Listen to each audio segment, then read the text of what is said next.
A lot of videos here. This one's for shit in a bucket. Hope you're still watching, man. Hope you're well. Uh, this one's also about being a bad person and trolling and the YouTube environment. Uh, so, I have put people's lives at risk in my life. I've been a dirty dog. It's not a joke. I've been actually bad at times. And synonym for bad is evil. Like once you realize that badness is out there, it's hard not to say that any smidgen of it devolves into real problems. One time I got oral sex while driving and I risked people's lives. More recently, I went out to a store during the coronavirus. Now I had a mask on and I didn't, do anything that risky. When I got back, I took a shower and I threw my clothes out in the wash, that is. And so I risked the people that I live with, their lives. And because I'm young, I didn't risk my life as much. And just to be honest with you, it's easy to forgive yourself. It's easy to say, well, that happened, but it's gone now, and I don't care. But I do care. I don't want to be a bad person. So let's talk about other areas of evility. Some other nefarious parts of my life have involved my sexual appetite.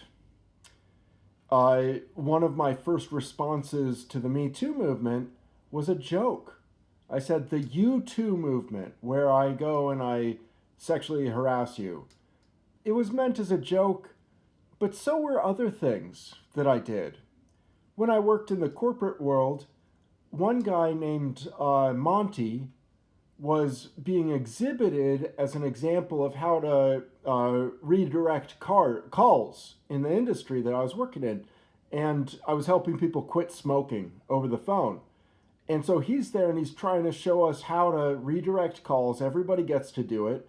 His name is Monty, and the calls are redirected towards a beautiful blonde woman. And I said, I've got the full Monty for you. And it was very, I don't know what that name suits. It's very like 1950s chauvinistic pig like. It was a joke that was partially just me thinking the most obvious possible thing is funny, but on top of that, me thinking that I'm so good that there's some chance of this working and her feeling complimented by this pass at her out of nowhere in public. And women don't, it turns out, always like that. One time on the dance floor, I was incredibly intimate with a stranger. And because of the way the world works, maybe she felt like that was the worst thing that she could have ever experienced. Recently, I saw a TED Talk with a guy, I think he's a New Zealander, and a woman that was his girlfriend, and they got drunk. They went back to his place. She puked, but once they were all cleaned up, she was still conscious and awake, but he took off her clothes and had sex with her. And they both established that this was rape. But they don't say ever in the TED Talk that she screamed no or stop.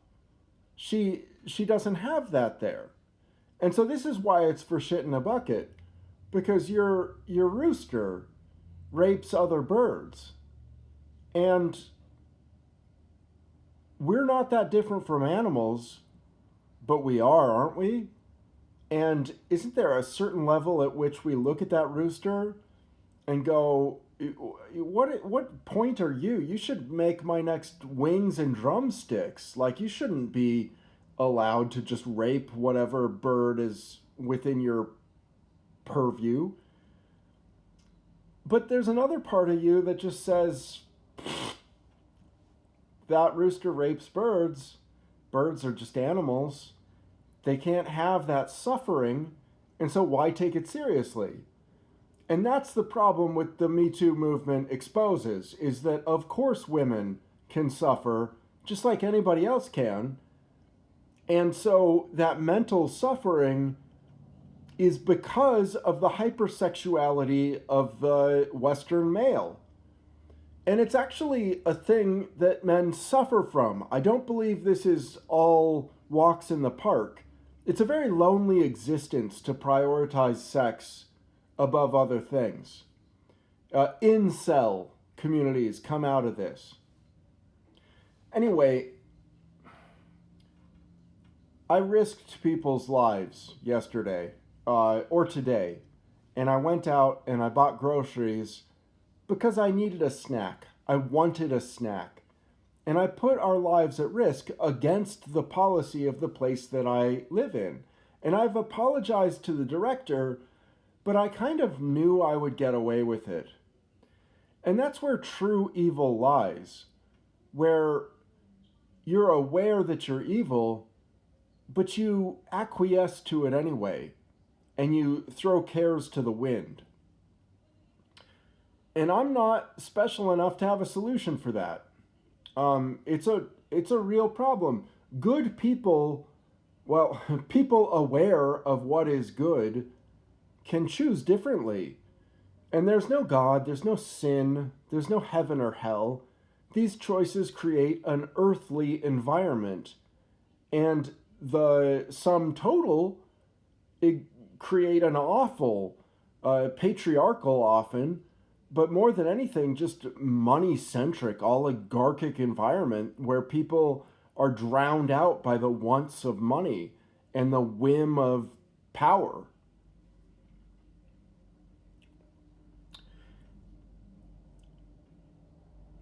This is important to me for another reason too. I've made the N-word a huge part of my life. Oh, and I've been trolled recently, I think, because they just post loved it, which is a joke. Of course they don't love it. They didn't watch it. They're just a robot. But am I being trolled by what? What kind of robot is it that they've made? And who made it? Maybe the internet has a consciousness and it's created a troll against the pain that I represent, because I represent a white N-word. And it's a particular kind. It's a kind that does not forgive the racist N-word, but instead pushes the N-word to all that it can be. And I have to recognize that at times my white privilege has blinded me to evil things that I've done. And I don't know, once, for instance, in Guatemala, I was at a market and I bargained this guy down to like pennies over something that I wanted to purchase, but I didn't want to so much. So once I bargained him down, I realized I don't care at all about it. And so I said, I'm done. I don't want it.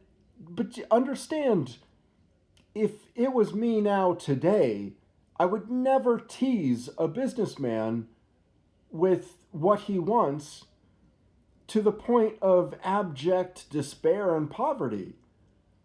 And that image of his face kind of haunts me still. I don't like being evil.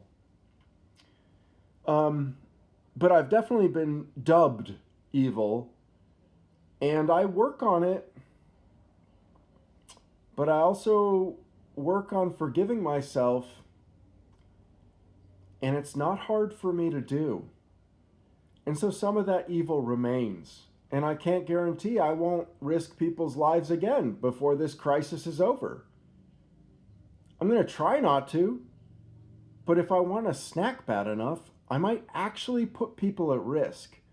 And that's deplorable. I hope you're having a good day and that you don't suffer from the evilness that I do suffer from. Because being a good person isn't a joke. It's something to try for and to strive at. Hopefully it will 15, which is thrive in our community. Goodbye.